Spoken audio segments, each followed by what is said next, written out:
C'est super simple quand on se rencontre. Vous vous rappelez la période où c'est l'éros qui est là, la passion, le feu, l'envie de passer toujours du temps avec l'autre, l'envie de toujours lui téléphoner, d'ailleurs les facteurs de téléphone, l'envie de faire des centaines de milliers de kilomètres si nécessaire. Et puis on se voit, on passe toujours du temps ensemble. Rentrez donc, faites gaffe au fil électrique. Et on se retrouve dans cet élan de la passion, de la rencontre, de la séduction, de, vous savez, tous ces émois, tout ce qui se passe dans le corps, et puis c'est incroyable, on pense tous les deux exactement la même chose, mais c'est comme si on était des âmes sœurs. Oh mais en fait on aurait dû se rencontrer depuis tellement longtemps, mais si on m'avait dit, et puis sexuellement, c'est tout le temps, partout, dans tous les sens, dans toutes les positions. Bon d'accord, c'est un peu rapide pour certains, mais c'est pas grave ma chérie, d'accord, elles sont pas tout à fait grand chose, mais c'est pas grave, ça va se mettre en place, en tout cas c'est génial, parce que c'est le feu, c'est génial, et ça dépasse toutes les principes de gravité. Cette première période, vous vous rappelez? Vous savez ce qui se passe? Parce que tous on constate que cette période a une durée. C'est terrible. Le secret, c'est que, vous savez, notre cerveau,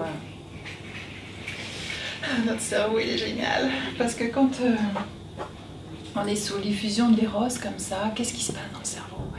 Tout un grand branle-bas de combat, neurologique, biologique, physiologique, et ça y va, et ça sécrète des hormones, et ça sécrète les hormones de l'attachement, et les phéromones, et l'ocytocine, et la sérotonine, et ça y va dans tous les sens. Ça n'a qu'une seule fonction, cette sécrétion hormonale.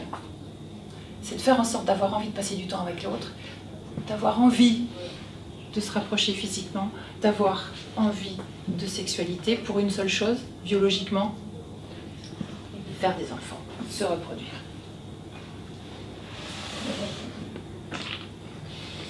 Oh, quand est-ce qu'on nous invente la pilule de la première phase? Quand est-ce que ça va pouvoir durer plus longtemps que les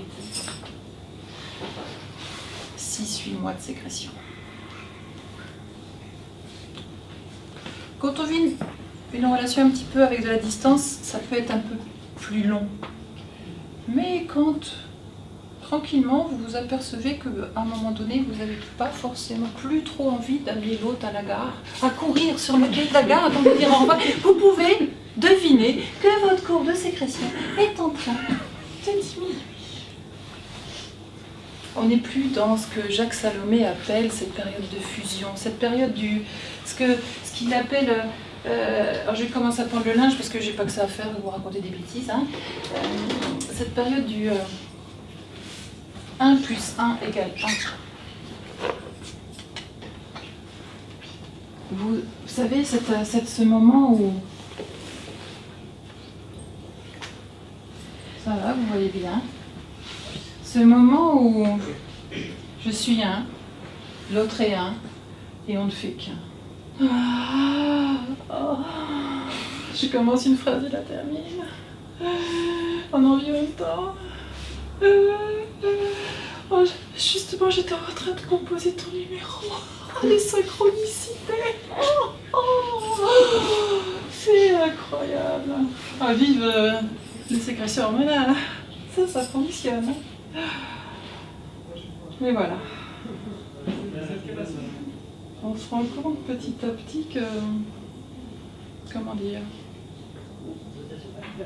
Ah bon? T'es sûre que tu m'avais dit ça au début? Parce que si tu m'avais dit ça, jamais je serais restée avec toi parce que j'ai quitté l'autre justement pour ça. Donc ça m'étonnerait. Tu vois que... Tu vois? Non, c'est juste pas possible. Ah bon? J'ai acquiescé en plus? Non. Mais qu'est-ce que tu me racontes là? Et petit à petit, on se rend compte qu'on est différent. Vous voyez un petit peu cette étape?